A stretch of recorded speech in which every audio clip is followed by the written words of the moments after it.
saya melayani di GPDI Tegar Beriman. Kenapa saya memberi nama GPDI Tegar Beriman? Karena kami ada di Jalan Tegar Beriman di perumahan Cita Geraha Permai Blok R1 nomor 2. Kenapa saya dari sinode atau organisasi GPDI? Karena saya melayani di sini, dikeluarkan SK dari GPDI yang berkantor pusat sekarang di Jalan Sunter,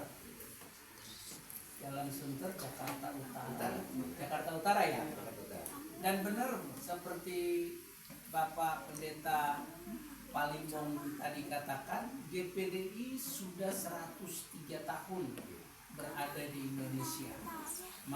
SK Bimas Kristen tadi Bapak bilang nomor, saya nggak hafal, tapi Bapak 25 Mei tahun 1950. Nah itu, jadi merek dan logo itu kita legalnya dari GPDI.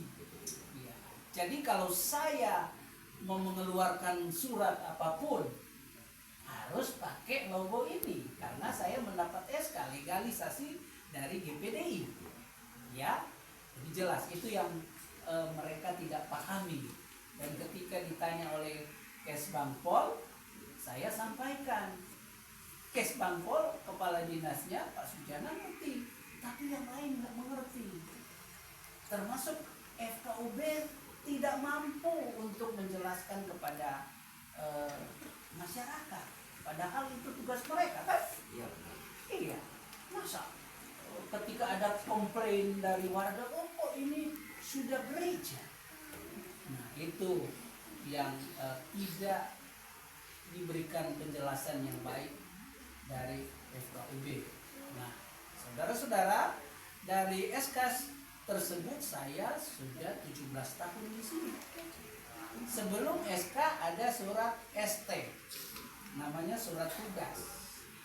Jadi mulai dari surat tugas itu saya sudah melayani mungkin 2 atau 3 tahun. Jadi kalau mau hitung di keseluruhan saya sudah 20 tahun melayani di sini. Tapi karena SK pada 3 tahun kemudian, saya hitung aja 17 tahun. Ada di luar sana bilang, oh mereka baru 9 tahun. Ya itu kan dari pihak yang lain. Tapi puji Tuhan saudara-saudara, setelah kami melayani di tempat ini dari 0 anggota. Dan sekarang saya masukin semua, jadi kita jumlah jiwa dewasa sekitar 76 jiwa dewasa. Itu yang kita sudah taruh atau data namanya SKTL ya Pak. Surat keterangan tanda lapor ke Kemenak Kabupaten Bogor. Jadi saudara, kalau perkumpulan organisasi atau rumah doa sudah keluar SKTL, berarti perkumpulan tersebut atau rumah doa tersebut sudah sah dari Kementerian Agama. Amin. Dan harus dipahami bahwa ibadah itu, kita beribadah tidak perlu minta izin. Gitu. Iya ya? Benar. Jemaat harus pahami itu. Jadi kalau ada orang yang tanya, oh masa di mana sih di negara ini ibadah meminta izin? Tidak bisa minta izin. Orang yang melarang itu melanggar HAM. Jadi kita sangat kuat. Kayaknya kemarin di Kesbangpol mereka mengatakan, wah itu kan bukan gereja. Lalu saya agak tinggi pembicaranya. Ya memang itu bukan gereja, tetapi yang menjadi masalah kalian mengalihkan isu yang sebenarnya. Permasalahan yang sebenarnya saudara alihkan. dihambat, dihalangi, kami tidak bisa ibadah Natal. Nah, terdiam semua. Dan mungkin itu sudah dilaporkan kepada PJ Bupati dan Sekda. Nah, jadi kemarin Sekda langsung bilang, iya Pak, kami akan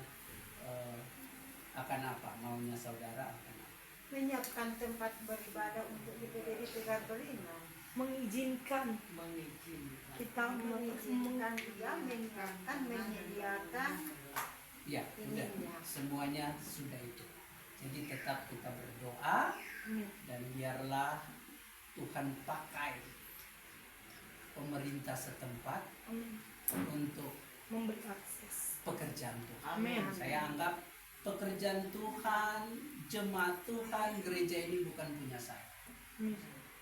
Itu adalah Tuhan yang punya, ya. Amin. Ya, puji Tuhan. Cukup atau Bapak mau tambah silakan. Jadi memang saya mau sampaikan bahwa DPD ini bukan baru kemarin. Sebelum Indonesia merdeka, DPD ini sudah lahir. 1921, jadi usianya sudah 103 tahun. Dia menjadi anggota PDI itu dari tahun 25 Mei tahun 1950. Catat itu jemaat Tuhan. Jadi jangan bilang baru sekian tahun, tidak. Dimanapun DPDI ini berkembang di Indonesia, dimanapun tidak boleh ada izin. Itu dilindungi dan diiyakan, disetujui oleh konstitusi Undang-Undang pasal 29 ayat 1 dan 2. Catat itu. Itu aja yang disampaikan. Jadi kalau ada orang yang melarang itu bahwa kita tidak ada. Siapa itu berhak? Itu hati nurani hubungan Tuhan dengan manusia. Dia tidak boleh ada. Dan itu sesuai dengan Pancasila, sila yang pertama, ketuhanan yang Maha Esa.